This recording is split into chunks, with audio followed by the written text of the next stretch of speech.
ኩተናደ ባለማወቅ ስገነባው ፈርሶ ባጸዳው ቆሸሸን እንደገና የጸዳው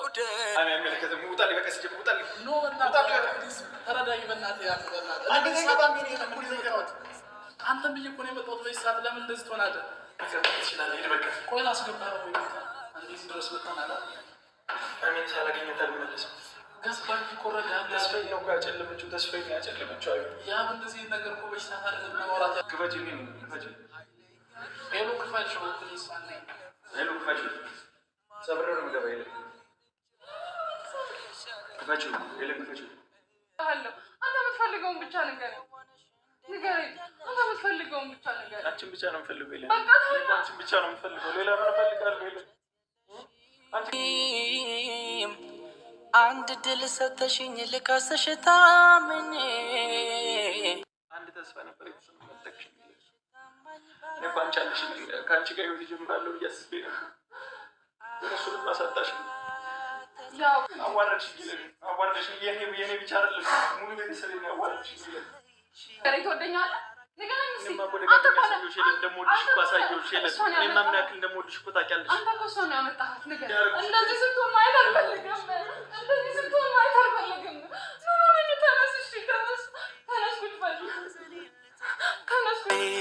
ምን ሰው አለኝ ብዬ ችዬልሻለሁ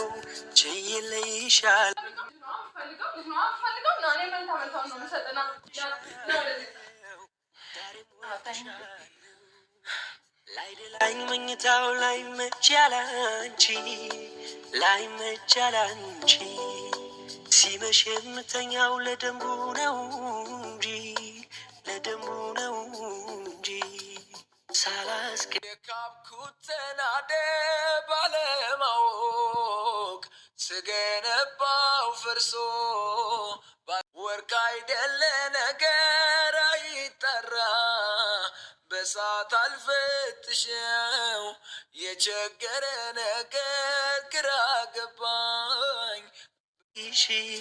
ያራቀኝ መንገድ ካጠገቤ ጥሎብኝ መከራ ለልቤ ላልችለው ምን አለ ባይሰጠኝ ከሰጠ ምን ነበር ባይነፍገኝ ተሟጦ ካለቀ ተስፋዬ ሐዘኔን ልጠበው በንባዬ ምን ሰው አለኝ ብዬ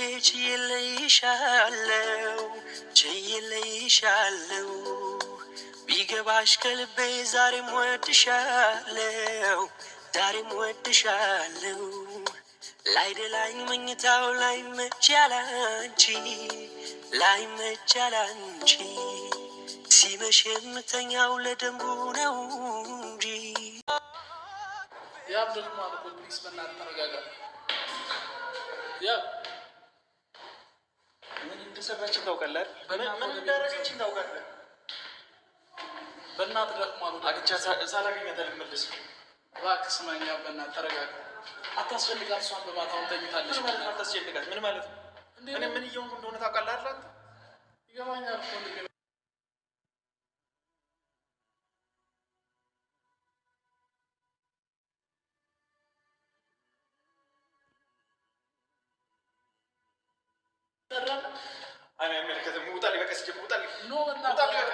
ተረዳኝ በእናትህ ያብ በእናትህ አንተም ብዬ እኮ ነው የመጣሁት። በዚህ ሰዓት ለምን እንደዚህ ትሆናለህ? ሳላገኛት አልመለስም አልኳት። በቃ አልመለስም። ተስፋዬ የሚያጨለመችው እንዲህ ቢሆንም ተረጋግተህ ነው እንደዚህ ነገር እኮ ቁጭ ለማውራት አይሻልም? ነገ በጥሩ መንፈስ ክፈች ሄለን ክፈች ሄሎ ክፈች ፕሊስ አንዴ ሄሎ ክፈች ሰብረ ነው ገባ ሄለን ክፈች ሄለን ክፈች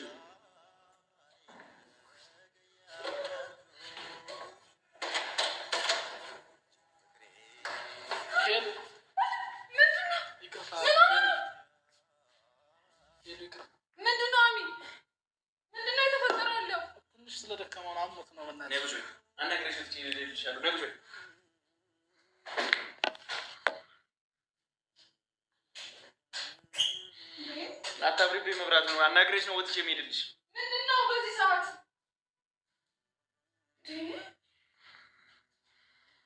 ሰላም ይነሳሽ።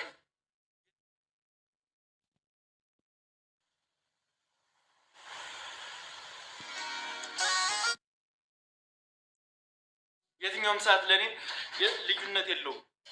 ሰላሜን ያሳጣሽኝ ልል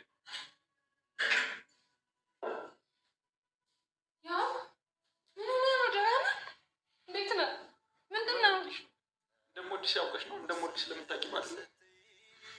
እሱ ልቀኝ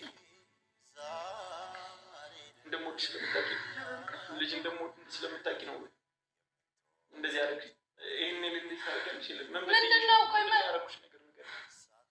ያደረኩሽ ነገር አለቀሁም እኮ በህልሜ ነው። ምንድን ነው ነገሩ? ሰላም የሚያጠው አንድ ተስፋ ነበር። እሱንም ነጠቅሽኝ። እኔ እኮ አንቺ አለሽልኝ። ከአንቺ ጋር ህይወት እጀምራለሁ ብዬ አስቤ ነበር። በቃ ሀብዬ ከአንቺ ጋር ጀምራለሁ ብዬ ነበር ያሰብኩት። አንዴ ከመጀመሪያው ሰዓት ጀምሮ እኔ ሌላ ነገር ምን ስንዘላዘል አሁን በዚህ ሰዓት እንዴት ነው ማስረዳ? አሁን በዚህ ሰዓት ነገር እንድታስረጅኝ አልፈልግም። በቃ ምን ስንት ያሰብሽው ምን አድርጌሽ ነው? እሱ እንድትነግሪኝ ብቻ ነው የመጣሁት። አንተ ከወደድከኝ ኖርማል ነው፣ እወድልሃለሁ። ምንም ችግር የለውም። አንተ እሷን ከአንተ ህይወት እሷን ማስወጣት አለብህ። ይገባሃል? እሷን እንዳገኘሁሽ ታውቂያለሽ አይደል? እኔ ምንም አላደረኩም። እሺ ይቅርታ ስትይ ዛሬ ነገ ያልኩሽ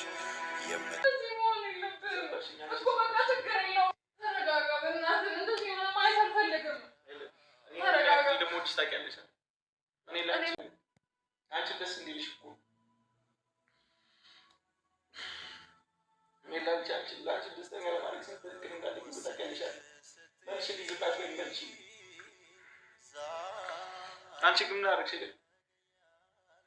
ከሌላ ሰው ጋር ተለጣጥፈሽ እዚህ ጎረምሳ አስተኝተሽ ስትቀልቢ ያገኘሁሽ ስንት ቀን። ይበቃል፣ ይበቃል። በቃ እንዴ በቃ ማለት ነገር በቃ ጭንቅላት ውስጥ እየከተትክ ራስህን ማታስጨነቅ እንዴ። ሄለን ደጋግመሽ እኮ ጎዳሽ። ሄለን አንድ አልበቃሽ ብሎሽ ሁለተኛ እኔ እንደዚያ ያደረኩት ምን ያክል ልከኛ እንደሆንኩ ታውቂያለሽ። ምን ያክል ግትር እንደሆንኩ ታውቂያለሽ። ሄለን አንቺን ከምንም በላይ በተለይ አይሻለሁ።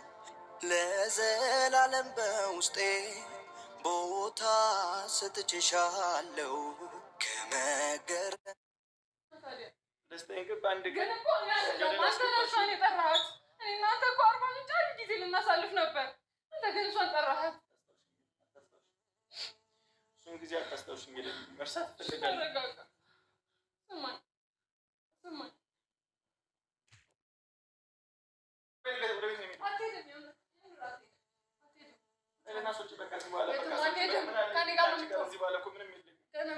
ምንም የለኝም እኮ ልጅ አይደል የምትፈልገው? ችግር የለውም። እነዚህ ባለ እኮ ከአንቺ ጋር ምንም የለኝም። ስማ ዋናው እኔ እናንተ አንስማማ። እኔ ልጅ ከሆነ እሰጥሃለሁ፣ ችግር የለውም። ከአንቺ ጋር ልጅ አለኝ። በቃ እዚህ ባለ ደስተኛ ምንም ብሎ ብዬ ሳስብ እሱም ውሸት ነው ለካ ይኖረናል። እንደ በድጋሚ እኔ እኮ ለቤተሰብ ተናግሬ ይኖረናል።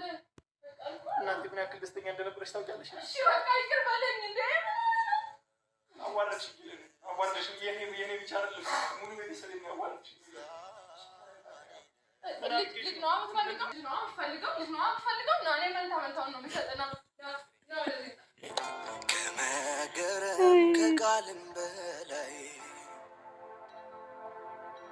ሰው እንዳንቺ መቼም አላይ። አንቺን ከምንም በላይ በተለይ አይሻለሁ። ለዘላለም በውስጤ ቦታ ሰጥቼሻለሁ። ከመገረም ከቃልም በላይ ሰው እንዳንቺ መቼም አላይ። አንቺን ከምንም በላይ ከልቤ ወድሻለሁ። ለዘላለም በውስጤ አሚ የምር ምን እንደምል አላውቅም። ግራ ገብቶኛል።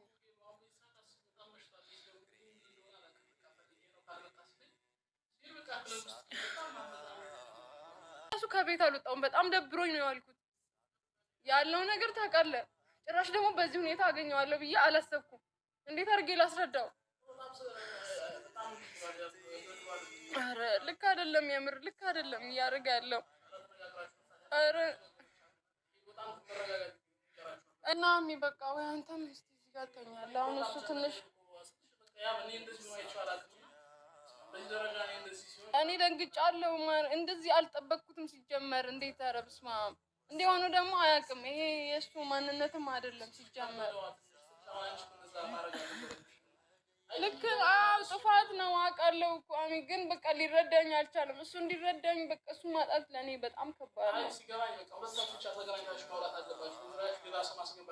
እኮ። ለዛ ብዬ ብደውል ስልክ አነሳም፣ ቴክስት አይመልስልኝም። በቃ እሺ እንዴ አንተ እግዚአብሔር ይስጥ፣ የእውነት ከልብ አመሰግናለሁ። በነገራችን ላይ ልጅ የእግዚአብሔር ስጦታ ነው። ግን ደግሞ እናንተ መግባባት አለባችሁ ከልጁ በፊት።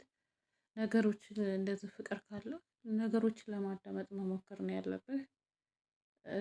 ማለት ያጠፋችሁ ጥፋት እውነት ተሳስመዋል። በቃ አሁንም ትናንትናም ሲያነሳ የነበረው አንቺ ከኋላ አሁን ደግሞ ሁለተኛ እርግዤልሃለሁ ብለሽ ገደሽ እያለ ነው ማለት ነው። በነገራችን ላይ የእውነት ከሆነ ግን አሳዝኖኛል። ልጅ እንደዚህ ልጅ የእግዚአብሔር ስጦታ ነው። እንግዲህ ሄሉ እኔ እናንተ እንስማማ እንጂ ምንም ችግር የለ መንታ መንታውን እሰጥሃለሁ እያለች ነው። መጀመሪያ አሁንም እንዳለችው የምትዋደዱ ከሆነ መግባባት ነው ቅድሚያ ማለት ነው። ከልጁ በፊት ተግባብታችሁ መካከላችሁ ያለውን ሰው ከእሷም ሆነ ካንተ አስወጥታችሁ የራሳችሁ ህይወት መኖር ነው። እንግዲህ ዛሬ እንዳልክም መልእክት አስተላልፏል። ሄሉን አገኘህ ማለት ለየት ነው። እኔ ራሴን አጠፋለሁ በቃ የሄሉ የኔ ካልሆነች እያለ ነው። እኔ ከእጄ አንድ ያመልጣኛለች፣ ከእጄ የያዙት መዳብ በእጅ የያዙት መዳብ ከምንድን ነው ይቆጠራል እያለ ነው እንዳልክም። ስለዚህ ይሄንን አውቀህ ያቡ ከህይወቱ ከእሷም ህይወት ያለውን ከአንተም ህይወት ያለውን አውቀታችሁ ወደ ራሳችሁ ህይወት የራሳችሁ የሆነ ህይወት አብራችሁ ስኖሩ ደግሞ እኮ ልጅም ይመጣል። ልጅ እግዚአብሔር ስጦታ ነው እንዳልኳችሁ። እግዚአብሔር ሲሰጥ ሁሉም ነገር መርቆ ሲሰጥ ጥሩ ነው። ግን እኔ እንደዚህ ልጅ እንደሚፈልግ ታወቅሽ ሄሉ ይሄን ነገር ማድረግም የለብሽም ነበረ። ተሳስተሻል። ይሄ ነውር ነው፣ አይደረግም ማለት ነው። ሰው በሚወደው ላይ ያውን በልጅ ልጅ ኧረ ከባድ ነው። በነገራችን ላይ ግን ይከብዳል። ለማንኛውም ግን እናንተ መጀመሪያ ተስማሙ። ልጁ እንዳለችው እንግዲህ እግዚአብሔር ፍቃዱ ከሆነ ዛሬ ነገ የ5 ደቂቃ ነው የ10 ደቂቃ ትላላችሁ ትሰጣለች ማለት ነው። እንደሰጠች እንግዲህ እግዚአብሔር ከፈቀደ መንታ መንታውን እሰጥሃለሁ እያለች ነው። ሄሉሻ እንዴት ነው መንታ መንታውን? አንዳንዴ ልሳ ግን አሳዝኖኛል። የምር ለመናገር ከሆነ በጣም አሳዝኖኛል ማለት ነው። ያቡ እንግዲህ እግዚአብሔር ያስማማችሁ እና ይሄን ኩላ ጣጣ ያመጣችሁ እኮ ይቺ የበፊት ፍቅረኛው ናት። እና በነገራችን ላይ የበፊት ፍቅረኛው አሁን ይፋ ባታደርገውም ሄሉ በሂደት አረግዛለሁ ብላ ካልሆነ በስተቀር ይሄ ነገር ይወጣል። 1 ወር 2 ወር ሲሆናት እሷ በጣም ቀጭን ስለሆነች ግፍጥጥ ብሎ ነው የሚወጣው የእሷ ማለት ነው። በጣም ነው የሚያስታውቅባት እርግዝና እና ይኸው ቀጭንም ስለሆነች አለ። በነገራችን ላይ ግን ረዥም ናት ሄሉ ትባላል። የረዥም ሰው በጎኑ ይዛል ምናምን ይባላል። አይዶኑ ብቻ አላውቅም። ለማንኛውም ሄሉሻዬ ሁለተኛ እንደዚህ አይነት ነገር በሚወደው ነገር ላይ አታድርጊ ማለት ነው። እንግዲህ ለመረዳት ለብቻችሁ ሰውን ቪዲዮም ሳታደርጉ እስኪ እንዲሁ ከቪዲዮ ውጪ ተነጋገሩና አዋሩና ፍቱ ችግራችሁ ማለት ነው። ለመግባባት ሞክሩ ማለት ነው። ከተገባባችሁ ሁሉም ነገር እንትን ካለ ልጁ ምንም ማለት አይደለም፣ ይደርሳል ማለት ነው። ቀላል ነው ልጁ።